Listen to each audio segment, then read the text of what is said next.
ഇന്ന് ഞാൻ പരിചയപ്പെടുത്തുന്നത് പെട്രിയ ചെടിയാണ്. ഞാൻ നേരത്തെ പെട്രിയയെക്കുറിച്ചൊരു വീഡിയോ ചെയ്തിട്ടുണ്ടായിരുന്നു. ഇന്ന് പിന്നെ ഈ ചെടി ഈ വീഡിയോ ഒന്നുകൂടെ ഇടാൻ കാരണം എന്ന് വെച്ച് കഴിഞ്ഞാൽ ഈ പെട്രിയപ്പൂവ് കഴിഞ്ഞതിന് ശേഷമുള്ള അതിൻ്റെ ഒരു മാറ്റം കാണിക്കാൻ വേണ്ടിയാണ് ഇത് ഇടുന്നത്. സാധാരണ ഈ പെട്രിയപ്പൂവ് ഉണ്ടാകുന്നത് നല്ല എന്താ പറയുക വയലറ്റ് നിറത്തിലുള്ള പൂവായിട്ടാണ് ഉണ്ടാകുന്നത്. യഥാർത്ഥ പൂവെന്ന് പറയുന്നത് അതിൻ്റെ നടുക്കുള്ളതാണ് യഥാർത്ഥ പൂവ്. അത് പരാഗണം നടന്നതിന് ശേഷം ഒരു ദിവസം കഴിയുമ്പോഴത്തേക്ക് ആ പൂവ് താഴെ വീണ് പോവുകയാണ് ചെയ്യുന്നത്. പിന്നെ അതിന് ചുറ്റുമുള്ള ഭാഗം ഒരു 10 ദിവസം ഏകദേശം ഒരു 10 ദിവസം കഴിയുമ്പോഴത്തേക്കും ചുറ്റുമുള്ള ഭാഗത്തിൻ്റെ കളറ് മാറിയിട്ട് ഒരു ലൈറ്റ് വയലറ്റ് ലാവണ്ടർ ഷെയ്ഡിലേക്ക് മാറുകയാണ് ചെയ്യുന്നത്. അതും അടുത്ത ഒരു 10 ദിവസം കഴിഞ്ഞ് കഴിയുമ്പോഴത്തേക്കും അത് മാറിയിട്ട് ഒരു ഗ്രീൻ ഷെയ്ഡിലേക്ക് മാറുകയാണ് ചെയ്യുന്നത്. ഇങ്ങനെ ഗ്രീൻ ഷെയ്ഡിലേക്ക് മാറിയിട്ട് അതിനറ്റത്ത് അപ്പോഴും വയലറ്റ് നിറത്തിലുള്ള പൂക്കളും കൂടെ ഉണ്ടാവും. ഈ ഒരു രീതിയിൽ കാണാനും ഈ ചെടി വളരെ മനോഹരമാണ്. അതുകൊണ്ടാണ് ഞാൻ ഈ വീഡിയോ എടുത്തത്. ഈ പച്ച കളറ് മാറിയാലും അതിൻ്റെ അറ്റം ഇങ്ങനെ ലൈറ്റ് വയലറ്റാണ് നിൽക്കുന്നത് കാണുമ്പോൾ നല്ലൊരു ഭംഗിയാണ് കാണാനായിട്ട്. അതും ഏകദേശം ഒരു 10-15 ദിവസമൊക്കെ അങ്ങനെ തന്നെ നിൽക്കും. അത് കഴിഞ്ഞിട്ട് ഈ പച്ച കളറ് മാറിയിട്ട് ബ്രൗൺ ഷെയ്ഡിലേക്കാണ് മാറുന്നത്. ബ്രൗൺ ഷെയ്ഡും കാണാൻ ഭംഗി തന്നെയാണ്. അതെല്ലാം കഴിഞ്ഞിട്ടാണ് ഈ പൂക്കളെല്ലാം പോകുന്നത്. ആ ഉണങ്ങിപ്പോയിട്ട് അതൊക്കെ കഴിഞ്ഞിട്ട് ഈ ഫുള്ളായിട്ട് ഉണങ്ങിപ്പോയി കഴിഞ്ഞിട്ട് ഏകദേശം പിന്നെയും ഒരു 10 ദിവസം കഴിഞ്ഞ് കഴിയുമ്പോഴാണ് പിന്നെ അടുത്ത വട്ടം പൂക്കളെല്ലാം ഇതുപോലെ ഉണ്ടാകുന്നത്. ഇതിൻ്റെ പ്രൊപ്പഗേഷനൊക്കെ വളരെ എളുപ്പമാണ്.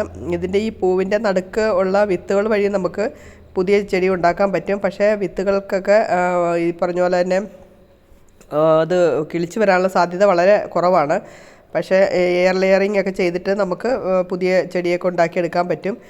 ഡിസംബർ മുതൽ ഈ മാർച്ച് ഏപ്രിൽ വരെയുള്ള സമയത്താണ് ഏറ്റവും നല്ലതായിട്ട് പൂക്കൾ തരുന്നത്. എപ്പോഴും പൂക്കൾ ഇനി ഉണ്ടാകും, പക്ഷേ ഈ സമയത്താണ് ഏറ്റവും കൂടുതൽ പൂക്കൾ ഉണ്ടാകുന്നത്. പിന്നെ ഏറ്റവും ശ്രദ്ധിക്കേണ്ടതെന്ന് വെച്ച് കഴിഞ്ഞാൽ ഇതുപോലെ പൂക്കൾ വരണമെങ്കിൽ നല്ല വെയിലത്ത് വേണം ഈ ചെടി നടാനായിട്ട്. നല്ല വെയിലുണ്ടെങ്കിൽ മാത്രമേ ഇതുപോലെ നമുക്ക് പൂക്കൾ തരികയുള്ളൂ. ഈ വർഷമാണ് ഞങ്ങളുടെ വീട്ടിൽ ഏറ്റവും കൂടുതൽ പൂക്കൾ ഇതുപോലെ ഉണ്ടായത്. കാണാൻ തന്നെ ഭംഗിയാണ് കാണാനായിട്ട്. അത് ഞാൻ പറഞ്ഞത് ഈ പൂവ് ഏകദേശം ഒരു മാസത്തോളമൊക്കെ ഈ പൂക്കൾ നിൽക്കും. ഇങ്ങനെ പല കളർ ചേഞ്ചായിട്ട് വരുന്നത് കാണാനായിട്ട് തന്നെ നല്ലൊരു ഭംഗിയാണ്. പച്ച കളറും ഈ വയലറ്റും ലൈറ്റ് വയലറ്റും എല്ലാം കൂടെ ചേർന്നിട്ട് നല്ലൊരു അഴക് തന്നെയാണിത്. പിന്നെ ഇതിൻ്റെ പരിചരണത്തിലൊക്കെ വലിയ പ്രയാസമൊന്നുമില്ല. നമുക്ക് നല്ലതായിട്ട് ഈ പറഞ്ഞ പോലെ വെയിലും കൊടുക്കണം. പിന്നെ നല്ല രീതിയിൽ ചാണകപ്പൊടിയും കൂടി ഇട്ട് കൊടുത്തു കഴിഞ്ഞിട്ടുണ്ടെങ്കിൽ നമുക്ക് ഇതുപോലെ തന്നെ പൂക്കൾ തരും. പിന്നെ പൊതുവേ മെയിൻ്റനൻസ് ഫ്രീ ആയിട്ടുള്ള ഒരു ചെടി തന്നെയാണിത്. ആദ്യ സമയത്ത് നമ്മൾ കുറച്ച് നന്നായിട്ട് ശ്രദ്ധിക്കണം. കാര്യം ഇതൊരു വള്ളിച്ചെടിയാണെന്ന് പറയാൻ പറ്റും.